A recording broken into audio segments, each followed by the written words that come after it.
मित्रों, आपकी बात आपके साथ राकेश मोहन त्यागी यूट्यूब चैनल के इस 228वें अंक में आज 22 मार्च के प्रातः आप सभी का हार्दिक स्वागत अभिनंदन है। मित्रों, आज का ये अंक ग्राम पंचायत चुनाव में हम कैसे अपनी विजय सुनिश्चित करने के लिए आगे बढ़ें, यह चर्चा मैं पिछले 2 अंकों में आपके समक्ष कर चुका हूं। आज इस चर्चा के क्रम में यह तीसरा अंक आपकी सेवा में प्रस्तुत है। मित्रों, आज मैं इस चर्चा के बीच आप सबका ध्यान वर्तमान समय में उत्तर प्रदेश सरकार द्वारा, हमारे आदरणीय मुख्यमंत्री जी द्वारा गांव-गांव में रहने वाले गरीब आवास विहीन लोगों के लिए प्रधानमंत्री आवास योजना ग्रामीण क्षेत्र में जो चल रही है उसका सर्वे और मूल्यांकन जो चल रहा है उसके संबंध में भी चर्चा करूंगा। और इस अंक के अंत में मैं आपके समक्ष जो लिंक सरकार ने हम सबके लिए स्वयं अपना सर्वेक्षण करने के लिए व ऐसे गरीब लोगों का सर्वेक्षण हम अपने फ़ोन के द्वारा उस लिंक के माध्यम से भी करके सरकार के समक्ष उस गरीब व्यक्ति की जो जानकारी है वो रख सकते हैं, जिससे कि पात्रता की सूची में उसका नाम आ जाए। उस गरीब को बिना किसी भेदभाव के, बिना किसी प्रकार का आर्थिक दोहन के उसको एक पक्का आवास, मेरा घर मेरा आवास, ये एक बहुत बड़ा गरीब व्यक्ति का सपना हुआ करता है। मित्रों, मैं इसके संबंध में पूर्व के अंकों में भी आपसे चर्चा कर चुका हूँ, लेकिन आज मैं चर्चा का क्रम शुरू करने से पहले मेरा एक आपसे अनुरोध है कि आपकी बात आपके साथ राकेश मोहन त्यागी यूट्यूब चैनल पर प्रसारित अंकों को सुनने के लिए, नियमित सुनने के लिए, यदि आपको ठीक लगते हैं तो अपने यूट्यूब पर इस चैनल को जाकर सब्सक्राइब करें और सब्सक्राइब करके इन अंकों को पूरा सुनकर पसंद आने पर लाइक कर दिया करें और ज़्यादा से ज़्यादा शेयर करके अपनी कीमती राय कमेंट्स के माध्यम से भी जरूर दिया करें। मित्रों, जैसा कि हम सब जानते हैं कि हमारे गांव में व अन्य जगहों पर बहुत नकारात्मकता वाले लोग और एक दूसरे की कमी निकालने वाले लोग बहुत होते हैं। ये सरकार खराब, वो नेता खराब, ये वो बात, और साहब सरकार योजना को पैसा को लाभ साहब मिल ही ना सका, भ्रष्टाचार बहुत चलता है साहब, ऊपर से लेकर नीचे तक जाता है, ये है वो है। इस तरह का एक जो सिस्टम बना हुआ है और उस सिस्टम को हम भी ऐसे लोग लगातार पुष्ट करने का काम करते हैं और उनका ध्यान सुधारों की ओर, सकारात्मकता का जो बदलाव आ रहे हैं वर्तमान सरकारों के समय 10 वर्षों से, उनकी ओर वह जाने ही नहीं देना चाहते। उनमें कुछ लोग तो ऐसे होते हैं धूर्त किस्म के, जो स्वयं ऐसी लूट, जो 100 रुपये चलते थे, 1 रुपया जो एक प्रधानमंत्री हमारे कहा करते थे और वो 85 पैसे बीच में खा लेते थे, मात्र गरीब के पास 10 या 15 पैसा पहुंचते थे। तो लूट में शामिल होने वाले धूर्त भी होते हैं और कुछ अपने स्वभावगत सादा स्वभाव है, नहीं जानकारी है, जो जैसा कह रहा है वैसे ही करने लगे मूर्खता की बातें और वो कहा भैया सही कह रहे हैं, जय है, जय बात है, तुम सही कह रहे हो, कतई सही कह रहे हो। वह ये भी ध्यान नहीं देते कि आज आपके खाते में डायरेक्ट बेनिफिट योजना के तहत सरकार पूरा का पूरा पैसा भेज रही है। अब आप उस पैसे को निकाल कर अगर अपनी बेवकूफ़ी की वजह से किसी को दे देते हैं, समझते हैं जैसे कि उसने गेहूँ अपना काट के बेच के हम सबको दिया, तो ये दोष आपका है। लेकिन कहीं ना कहीं पात्रता का चयन जो होता है उसमें ऐसे लोग जो निजी हितों की पूर्ति के लिए लगे रहते हैं, गरीब लोगों को भय दिखाकर कि आप आएंगे नहीं, आप जाएंगे नहीं, और ऐसे नकारात्मकता वाले भी उसको पुष्ट करते हैं और उनसे पैसे का करते हैं। इस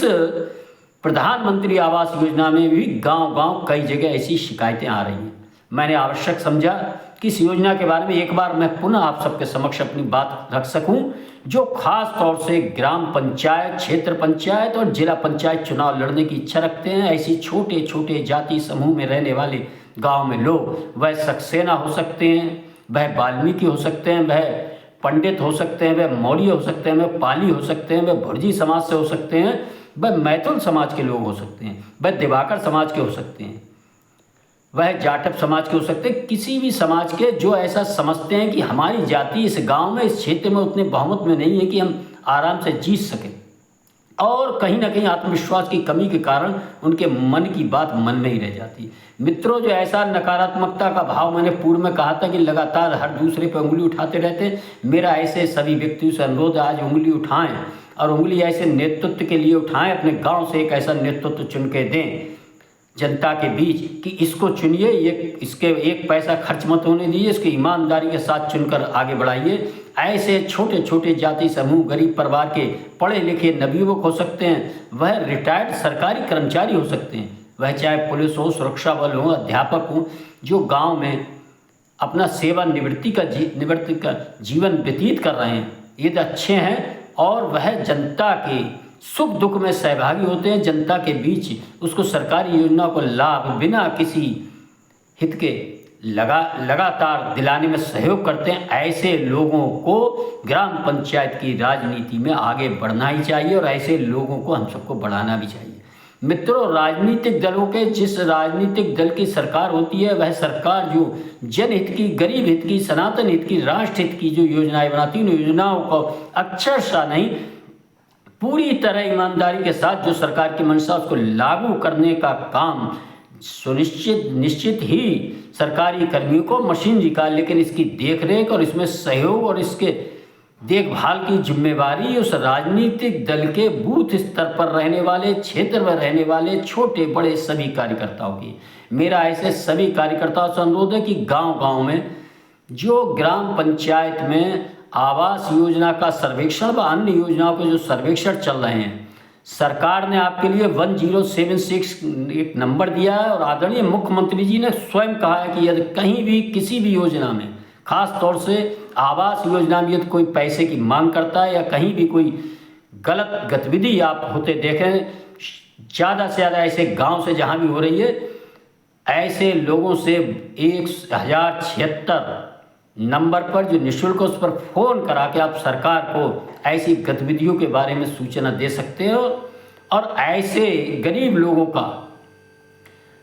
जो सर्वे और जो उनका आवास प्राप्त हो सके, वन योजना का लाभ प्राप्त हो सके, तो इसके लिए आपकी सरकार ने बहुत सी बंदिशें हटाई हैं और जो ये कार्य कुछ हाथों में हुआ करते थे, कुछ सचिव, कुछ प्रधान व कुछ अन्य लोग, उन हाथों की जगह और भी हाथ बढ़ाए हैं। जिला स्तर से टीम आ रही है, वह आ रही है और अब आप स्वयं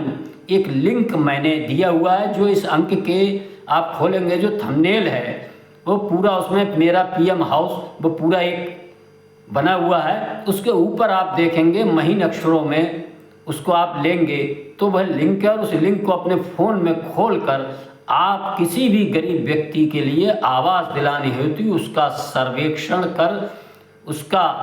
कार्य आसान कर सकते हैं। और इस लिंक को अपने गांव में ज़्यादा से ज़्यादा व्हाट्सएप फ़ोनों पर भेजकर उसको लोगों को जानकारी दे सकते हैं कि कहीं जाने की आवश्यकता नहीं है। लेकिन इसके लिए मेरा फिर अनुरोध है, मैं दोबारा फिर आप सबसे कह रहा हूँ, आपका आधार कार्ड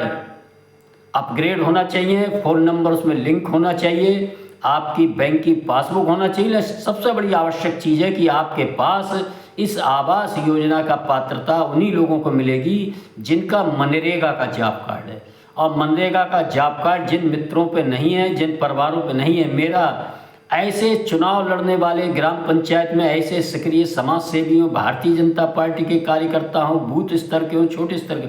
वह ऐसे लोगों से कहें कि रोजगार सेवक ग्राम प्रधान से मांग करें कि हमें 100 दिन का रोजगार चाहिए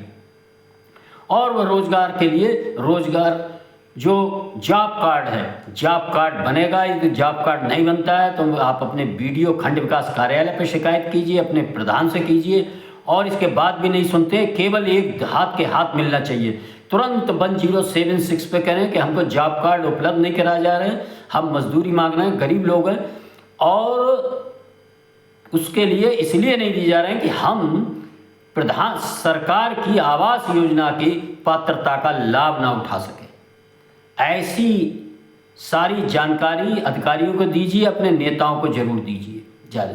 और ये जो फ़ोन नंबर आदरणीय मुख्यमंत्री जी ने दिया है 1076, इसका ज़्यादा से ज़्यादा उपयोग कीजिए। और विभिन्न गांव में क्षेत्र स्तर से ऐसी ये शिकायतें हैं, कहीं कोई समस्या है किसी, तो उसके ज़्यादा से ज़्यादा फ़ोनों से उसकी शिकायत सरकार के समक्ष दर्ज कर जाइए। आप देखेंगे आने वाले समय में यह जो समस्याएं हैं यह भी दूर होंगी। मित्रों, इस फोन के माध्यम से आप गरीब जनता की आवाज़ सरकार तक पहुंचाकर अपना स्थान उस गरीब के हृदय में बना सकते हैं। आप उसको न्याय दिला सकते हैं। आप उसके साथ लगकर 1076 से यदि उसको वहाँ से फ़ोन आएगा तो उसको लगेगा कि आप एक ठीक व्यक्ति हैं और आपने उसके साथ खड़े होने का काम किया है। और ऐसे जिन लोगों के मन में ऐसा एक प्रश्न चिन्ह रहता है कि मैं जीतूंगा कि नहीं जीतूंगा, मैं फिर कहता हूं आप एक बार अच्छे काम के लिए मन बनाइए, आगे बढ़िए। जय पराजय की छोड़कर आप केवल गांव में, अपने क्षेत्र में आप एक बार जनता की सेवा करने के लिए जुट जाइए। आप सोचेंगे कि साहब प्रधान जी लोग जो लड़ते हैं, बड़ा पैसा खर्च करते हैं, लाखों रुपया शराब व्यतीत करते हैं, जलेबी बांटते हैं, साड़ी बांटते हैं, इन सब चीज़ों की चिंता छोड़ दीजिए। आप केवल जनता के बीच जाकर उसको सरकारी योजनाओं का ईमानदारी से लाभ दिलाइए। अच्छी सरकार ईमानदारी की तरह से, ईमानदार तरीके से सारी योजनाओं का लाभ दिलाने की मंशा रखने वाली सरकार है। और इस सरकार के, इस पार्टी के जो कार्यकर्ता है वह अन्य लोग हैं किसी भी पार्टी को, तो वह भी इस सरकार की योजनाओं का लाभ गरीब जनता को दिलाते हैं। तो आप देखेंगे निश्चित ही आप जनता के बीच अपना स्थान बनाकर आने वाले पंचायत चुनाव में आप अपना स्थान सुनिश्चित करेंगे। आपने भी देखा हो, मैंने भी अनुभव किया कि बहुत से गांव में जिनके 5 वोट हैं, 7 वोट हैं, एक घर है केवल इस जाति का, वह 1000, 1500, 2-2 हज़ार की आबादी में प्रधान हुए हैं, वह क्षेत्र पंचायत सदस्य हुए हैं, वह जिला पंचायत सदस्य हुए, नगर पालिका अध्यक्ष ऐसे जीते हैं जिनके 100 वोट हैं, नगर पालिका में 50 वोट हैं।